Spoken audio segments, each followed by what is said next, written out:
Hey guys, welcome back to Intuitive Angling, and really appreciate you guys coming by the channel to check out today's video. And guys, today I want to give you a breakdown on how I won the Solo Pro Series Top 100 tournament yesterday up at Lake of the Ozarks. You guys may or may not have seen the little report I did, but I was fortunate enough to get the win yesterday up there. And I want to give you guys a complete breakdown of this tournament, how I figured it out, how, you know, the baits I caught them on, everything, and hopefully it'll help you guys catch some more fish as a result of that. And guys, today we're going to be talking, or I'm going to show you the exact setup that I caught them on, and I'm going to link all this stuff in my Tackle Warehouse link. Guys, all the fish I caught yesterday was on the Megabass S-Crank Square Bill Crankbait. I helped design this bait with Edwin Evers about 15 years ago or so. I'll put this in my Tackle Warehouse link in the description. And guys, this was the first tournament also. I used the new Cast King ALTI bait cast reel. Never had a backlash once all day long. Super buttery smooth, super light, you know, world's first all titanium spooling thing. I'll put this link in the description too. If you guys are wanting an awesome reel, this is the one. I used the Megabass Destroyer FMJ 7'3" rod here. I'll link that. And I caught them all on 20-pound test Seaguar and VizX fluorocarbon line. So all the gear for the tournament win will be in my Tackle Warehouse here if you guys would like to get some of it. Okay, guys, I'm gonna break this down. I'm gonna run how this unfolded in fine detail. I think it's gonna be a really good learning experience for you guys as far as how to figure things out, when something's not working and how to turn it around. Now, to start with, about 2 weeks ago, we had the BFL up at Lake of the Ozarks. Both the tournaments, the BFL and the Solo Pro Series, we launched out of the extreme upper end of Lake of the Ozarks in Warsaw, Missouri, which is very unusual. We launch down at Public Beach number 2, which is Mid-Lake, which is like 70 miles away from where we launched in this tournament. So this tournament and the tournament 2 weeks ago, we dumped in the river up there, which is the area I like to fish a lot. And in that particular tournament up there, 2 weeks ago, I practiced for 2 days for that BFL tournament. And I caught a small limit both days of practice, like 10 or 11 pounds, and I zeroed in the tournament. I did not catch a bass in the tournament. So obviously I got a lot of the haters love that, you know, that I zeroed in the tournament. And I had a lot riding on this tournament that was, well, at the time of filming this video, you guys are seeing this video Monday morning. I filmed it Sunday night. I just got off the water a little bit ago. But in this particular tournament that we're fishing now, I had a lot riding on it because you have to qualify in order to fish the Solo Pro Series main circuit next year, their big circuit. You got to finish in the top 30 in these qualifier tournaments after 3 tournaments. And I was in 22nd place going into this tournament. I wound up finishing 5th in the points, so I qualified for, you know, the circuit next year. But that was the goal. I was sort of on the bubble, 22nd place. I was very nervous. Well, not nervous, but I was a little bit anxious this morning because I knew I had to catch them. And I practiced for this tournament, the one we had, you know, this weekend. I practiced for about a day and a half. I had 5 hours of practice on Thursday and about 5 hours of practice on Saturday. The tournament was yesterday up there. So first day of practice, I practiced up the river and I never caught a keeper. You know, I caught one 10-inch bass all day long on Thursday. And then yesterday, I launched down at Mid-Lake, 70 miles away from our takeoff, and I only caught 3 little keepers. Not worth the run down there. So I decided just to go practicing, you know, today or yesterday at the time I filmed this video. The day of the tournament, which was today actually. Yesterday, when you're seeing the video today, if you get that. But anyway, I said, I'm just going to go practicing. So I decided to go back to the area that I fished in the BFL tournament, which was, you know, it was probably about a 45-minute run from where we're taken out of. I felt that area offered the best spawning type of a habitat for the fish because the fish are pretty much done spawning on Lake of the Ozarks now. But if you guys have watched a lot of my videos, I talk about when the fish get done spawning, they don't leave those areas. They hang around and they feed on crawdad and perch and shad. They stay in those same type of spawning areas, you know, for several weeks after they spawn. So I felt that that area still had a lot of these spawning type fish hanging around that were done spawning, but they were still hanging around in that shallow water. So even though I zeroed in the same general vicinity 2 weeks ago, I decided to go back in there and try to figure something else out. Maybe the fish, were a little bit further along. So when I started out this morning, guys, I had 4 flipping sticks. I had 2 of my Blaukat Throwback jigs on, and I had 2 creature baits on. I had a mid-sized brush hog on and a Z-hog.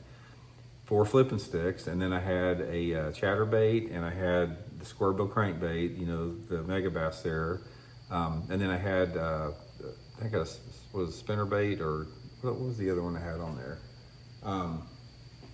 Yeah, that was it. Just had that. I had the squarebill crankbait and the chatterbait on. Did not plan on throwing the chatterbait and the squarebill crankbait. The only reason I put the chatterbait and the squarebill crankbait on is I just thought that when I was working between docks, and if I came in, a good looking little rocky area, I'd throw the chatterbait or the crankbait on just till I get to the next dock, because my plan was to flip docks. That was my whole plan. So I started out flipping docks first day of the tournament yesterday, flipped them for about an hour, never had a bite.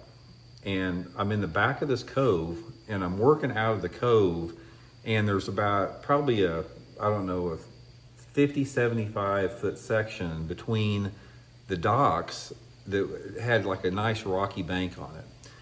And I threw the S-crank out there on the rocky bank, and I caught a nice keeper, my first one of the day, like a 2 3/4 pounder on it. And I didn't think really much about it, because I just thought that, it just happened to be one up there. It was still fairly early in the morning, and didn't think much about it. Flipped around for another hour or so without a bite. And now we're over 3 hours into the day, because it took me almost an hour to get down there, and I've been fishing for over 2 hours. So we're 3 hours into the day, and I got 1 fish in the well. And I worked up, same type of deal. I picked up the S-crank between 2 docks, and I caught another keeper, just a little 12-inch spotted bass, which is you can keep 12-inch spotted bass at Lake of the Ozarks, 15 on largemouth. I'm talking it was just a bare squeaker, 12-incher. So I got a 12-incher, and I got about a 2 3/4 pounder in the well.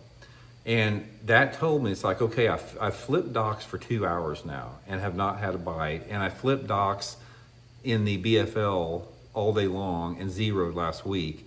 And I just caught 2 fish on a crankbait. Let's start throwing the crankbait a little bit more. So I started running sort of the same type of rocky type banks, and the third fish I caught on the S-crank was a 4.5 pounder. So now I've got my momentum going. I'm sort of like in the flow. I've got 2 nice fish and a keeper. I've still got maybe 3 hours left to fish to get 2 more bites. Started running that type of water, and these were areas. What they were, guys, is they were the areas that I started catching them on. They were the nearest steepest bank next to what I consider the spawning areas. So they were on the steeper rocky banks in between the docks, and they weren't on the flat stuff that is normally behind the docks. So they were on the steeper rock.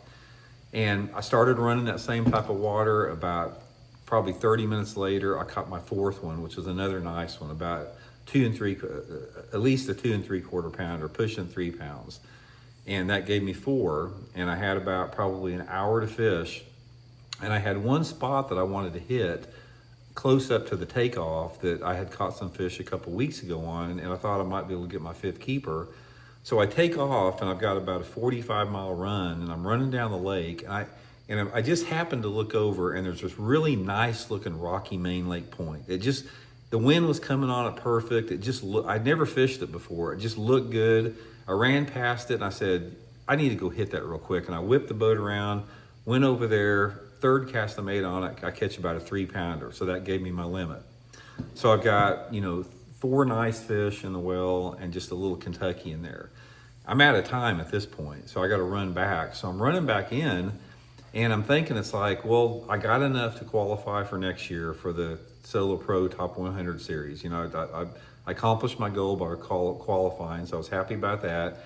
And I said, I probably got enough, weight to get just a check. I mean, just, mid-level check, something like that.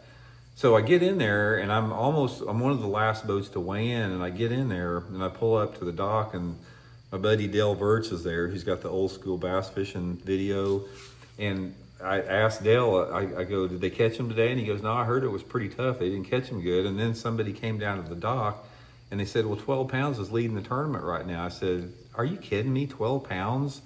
And I knew I had, you know, at least that or maybe more. So when I weighed in 13.47, which was good enough to win the tournament. I can't believe that the weights were that low, but the reason the weights were low, guys, was the fact that we had high winds today in muddy water. The wind blew like 30 miles an hour today, and the water was chocolate milk. So a lot of the live scopers probably decided not to make the run down to the cleaner water, because that's what they did in the BFL out of there. A lot of them ran down to the clean water, and they caught them live scoping. And I think the wind probably scared a lot of people away from going there.